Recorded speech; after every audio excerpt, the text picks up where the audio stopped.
Link डाल के लिखेगा जो इससे रिलेटेड इंफॉर्मेशन आएगी सारी। अब इसमें है क्या, इसमें वो कह रहे हैं कि जी वेव मोशन को आपने स्टडी करना है। वेव मोशन को तो हम लोग पढ़ लेंगे या हम समझ लेंगे, लेकिन इससे पहले ये, या वेव को हम समझ लेंगे, लेकिन इससे पहले ये समझना ज़रूरी है कि वेव जनरेट कैसे होती है, प्रोड्यूस कैसे होती है, और एक जगह से दूसरी जगह किस तरीके से मूव करती है। ठीक है, अगर आप इसकी इम्पोर्टेंस की बात करें तो ये बड़ी इंपॉर्टेंट लाइन है जो शुरू में लिखी हुई है। वो क्या है कि वेव जो हैं ये क्या करती हैं, कैरियर्स ऑफ एनर्जी हैं और इंफॉर्मेशन को एक जगह से दूसरी जगह या बहुत बड़े बड़े फासले पर जो है वो लेके जाती हैं। अब जैसे हम मोबाइल पे बात करते हैं तो यकीनन एक बंदा दुनिया के किस कोने पे होता है या आपके मुल्क के किस कोने पे होता है, और आप तक उसकी आवाज़ बड़ी साफ क्लियर आ रही होती है और आपकी आवाज़ उस तक भी बहुत क्लियर ली जा रही होती है, तो वो आवाज़ एक जगह से दूसरी जगह पहुंचाने में भी वेव्स का बहुत बड़ा रोल होता है। अब वो किस तरीके से लेके जाती है, कौन सी वेव होती है, ये हम आगे जाके डिटेल में सब चीज़ें पढ़ेंगे।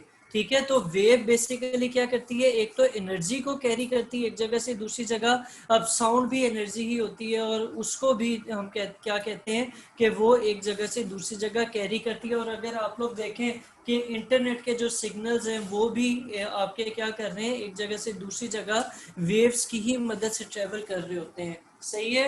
अब आगे उन्होंने दो एक्टिविटीज के जरिए ये बताया है, या इस चीज को उन्होंने डिस्कस किया है कि वेव किस तरीके से प्रोड्यूस की जाती हैं या प्रोड्यूस होती हैं, और उन्हें किस तरीके से प्रोपगेट होती हैं या उन्हें प्रोपगेट किया जा सकता है। पहली एक्टिविटी में वो जो एक्टिविटी उन्होंने यहाँ पर दिखाई है वो क्या करेंगे कि वो एक एंड पेंसिल का टब के अंदर रखेंगे और फिर उसको खुद ऊपर और नीचे की तरफ हिलाएंगे। जब वो ऐसा करेंगे तो क्या होगा कि, या आप लोग अगर खुद भी कर सकते हैं घर में, किसी गहरे बर्तन में पानी लें और उसके एक साइड पर कोई स्टिक या पेंसिल को रखें और पेंसिल को ऊपर और नीचे की तरफ मूव करें, जैसे ऊपर की तरफ मूव कर रहे हैं या नीचे की तरफ मूव कर रहे हैं। ठीक है, पानी से बेशक बाहर निकालें या ना निकालें, इससे फर्क नहीं पड़ेगा। और एक क्या जनरेट होगी, साथ वेव जनरेट होगी। अब वेव किस तरह की होगी जो पानी के अंदर नजर आएगी, वो जो पेंसिल है उसके इर्द गिर्द सर्कल्स की फॉर्म में आपको नजर आएगी। वो ये जो आपको सामने नजर आ रही है लाइंस बनी हुई, इस फॉर्म में नजर आएगी। और ये डिस्टर्बेंस बेसिकली जो पेंसिल की है उससे ये वेव क्या हो रही है, जनरेट हो रही है। ये पर लिखी है डिस्टर्बेंस जो है पल्स की, लहरों की फॉर्म में जो है वो पानी के अंदर क्या वेव जनरेट करेगी। और वो वेव जो आप लोगों ने जनरेट की है वो किसकी मदद से जनरेट कर रहे हैं, आप पेंसिल की मदद से जनरेट कर रहे हैं। और वो मूव किस तरफ कर रही है, अगर आप इसी को थोड़ा गौर से देखें तो इसकी जो मूवमेंट है वेव की वो किस तरफ है, वो है बाहर की तरफ, या हम कह सकते हैं कि वो away from the source move कर रही है। ठीक है, तो इसकी जो जनरेशन के बाद वेव की मूवमेंट है वो किस तरफ है, अवे फ्रॉम द सोर्स है। और जब वेव क्या करेगी कि अगर इसी पानी के ऊपर आपने कोई लकड़ी का टुकड़ा, कोई कागज का टुकड़ा या कोई कॉर्क रखा होगा, तो वो इस कॉर्क को जब इस तक पहुंचेगी तो इसको तैरने में मदद करेगी। और ये कॉर्क भी फिर उसी तरह वेव की तरह ऊपर और नीचे हिलता हुआ एक साइड की तरफ जाना शुरू हो जाएगा। अब जो नेट डिस्प्लेसमेंट है कॉर्क की वो जीरो होगी, और कॉर्क जो है वो अपनी किस किस्म की मूवमेंट कर रहा होगा, वाइब्रेटरी मोशन कर रहा होगा। ठीक है, ठीक है। अच्छा, नेट डिस्प्लेसमेंट का क्या मतलब है, ये मैं आपको बता रहा था कि, हाँ जी, दोबारा बता के। हाँ मैं ये बता रहा था कि ये डायग्राम है आपके सामने। ठीक है, इसको मैं क्लियर करूं फिर बताता हूँ। इस पानी के अंदर आपने क्या करना है कि पेंसिल को डिप करना है और फिर उसे बाहर निकालना है। तो जब आप ये मूवमेंट इसकी पेंसिल की करेंगे तो पानी के अंदर क्या जनरेट होगी, वेव जनरेट होगी। ठीक है, अब अगर आप इसको गौर से देखेंगे कि हर वेव किस तरफ जारी होगी, वेव फ्रॉम द सोर्स जारी होगी, यानी पेंसिल सोर्स है क्योंकि पेंसिल से वेव जनरेट की जा रही है, लेकिन जो वेव की डायरेक्शन है वो क्या होगी, वो आपकी पेंसिल से अवे जा रही होगी या उससे दूर हट रही होगी। और अगर आपने बीच में कहीं पर कॉर्क रखा हुआ है या कोई ऐसी चीज रखी हुई है जो पानी के ऊपर क्या कर रही है, फ्लोट कर रही है, तो ये भी क्या करेगी, ये चीज ऊपर और नीचे की तरफ मूव करेगी। ठीक है, अब ये मूव जरूर कर रही है लेकिन वो अपनी जगह से राइट पर भी नहीं जा रही है और लेफ्ट पर भी नहीं जा रही अगर, तो इसका क्या मतलब है, इसका ये मतलब है कि इसके अंदर डिस्प्लेसमेंट क्या होगी, जीरो होगी। और वो क्यों ऊपर नीचे हिल रही है, क्योंकि उसे एक एनर्जी मिल रही है, किसकी वजह से, उस वेव की वजह से जो आपने पेंसिल से जनरेट की थी। सही है, सही है। सही है। अच्छा हिरा और सिमर, आपको भी आवाज आई है, समझ आई है? जी सर। अच्छा, अब ये नेक्स्ट वाली डायग्राम और जो एक्टिविटी है, इसको आप लोग खुद भी रीड कर सकते हैं। इसमें क्या है, उधर अगला करो, मैं बुलाता हूँ तुम्हें। अच्छा, मैं आप लोगों को बता रहा था कि इसमें क्या प्रैक्टिकल किया जा रहा है।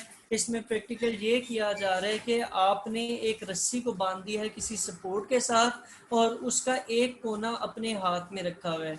ठीक है, अब आपने क्या करना है कि अगर आप अपने हाथ को झटका देंगे, अगर अपने हाथ को मूवमेंट देंगे, तो इसके अंदर इस तरह का एक वर्ड सा आएगा, एक वेव सी जनरेट होगी और वेव जो है वो किस तरफ जाएगी, आहिस्ता आहिस्ता इस तरफ जो सपोर्ट बंधी हुई है उसकी तरफ मूव करेगी।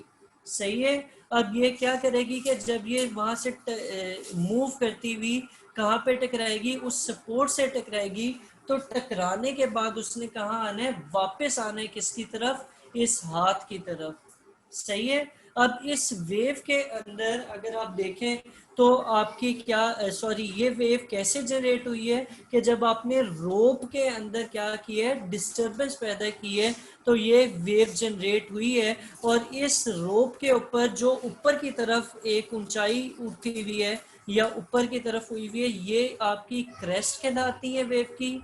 सही है, इसको हम आगे भी डिटेल में देखेंगे। और जहां से ये नीचे डिप हुई हुई है, इस जगह को हम क्या कहेंगे, ट्रफ कहेंगे। सही है। सही है। अच्छा, अब हम आगे चलते हैं और सही है। आगे वेव की क्या है, वेव की डेफिनेशन है, ये लिख लीजिएगा वेव की हेडिंग डाल के। एक्टिविटीज लिखने की जरूरत नहीं है, उसके बाद जो आपने वेव मोशन की पेज के ऊपर हेडिंग दी थी वो काफी है। और उसमें जो मैंने इसमें 2-3 पॉइंट्स हाईलाइट किए थे वो लिख लेते तो बेहतर था, या कम से कम बुक पे हाईलाइट किया होता तो आप बाद में लिख सकते थे।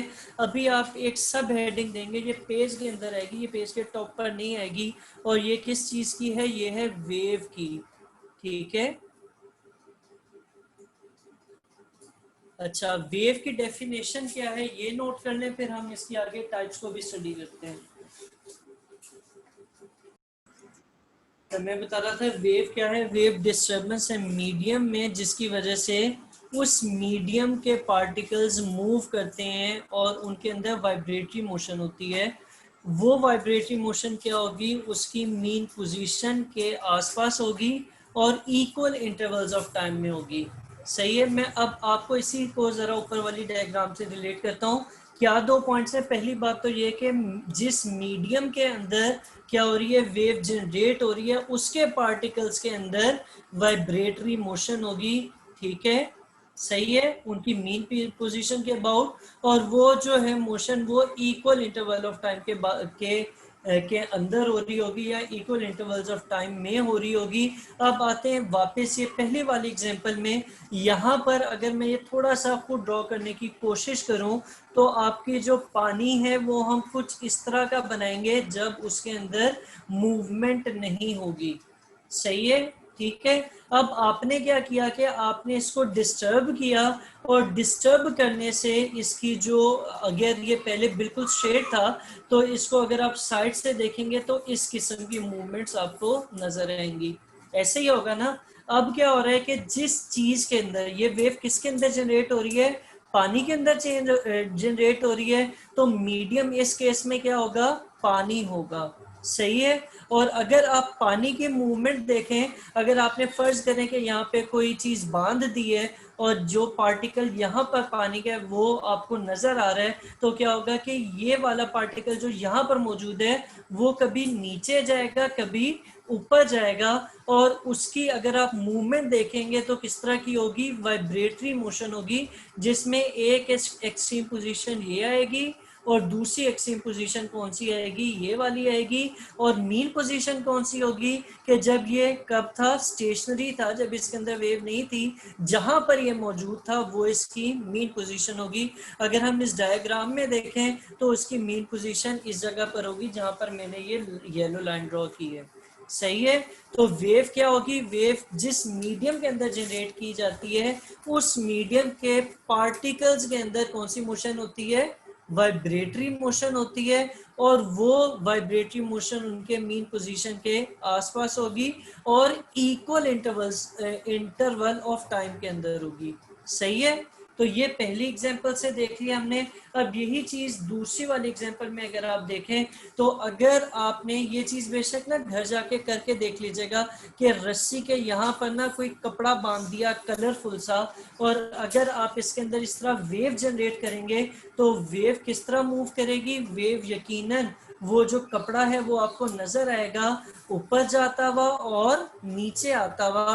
अब ये ऊपर जाते हुए किसी एक हद तक ऊपर जाएगा और नीचे आते हुए भी एक लिमिट तक आएगा, तो ये वो लिमिट जहां तक ये जा रहा है वो क्या होंगी, वो इसकी एक्सट्रीम पोजीशंस होंगी। सही है। और जहां पर ये स्टेशनरी थी और बीच सही में है। जो पॉइंट, जो बीच में पॉइंट आ रहा होगा वो क्या होगा, वो इसकी मीन पोजीशन होगी। तो इस केस में किस चीज के अंदर वेव जनरेट हो रही है, रस्सी के अंदर। तो रस्सी क्या है, रस्सी मीडियम का काम कर रही है, और मीडियम के पार्टिकल यानी रस्सी के जो पार्टिकल्स है उनके अंदर कौन सी मोशन आ रही है, वाइब्रेटरी मोशन आ रही है। जवाब दिया करें ताकि मैं साथ साथ लेके चलूं, मुझे समझ भी है कि आप लोगों को अंडरस्टैंडिंग हो रही है या नहीं हो रही। मैं बता रहा था कि मीडियम क्या होगा, रोप होगी, और रोप के पार्टिकल्स के अंदर कौन सी मोशन आएगी, वाइब्रेटरी मोशन आएगी, और वो कब होगी, वो इक्वल इंटरवल्स ऑफ टाइम के अंदर हो रही होगी। ठीक है। सही है। जी। अच्छा जी, तो ये आपके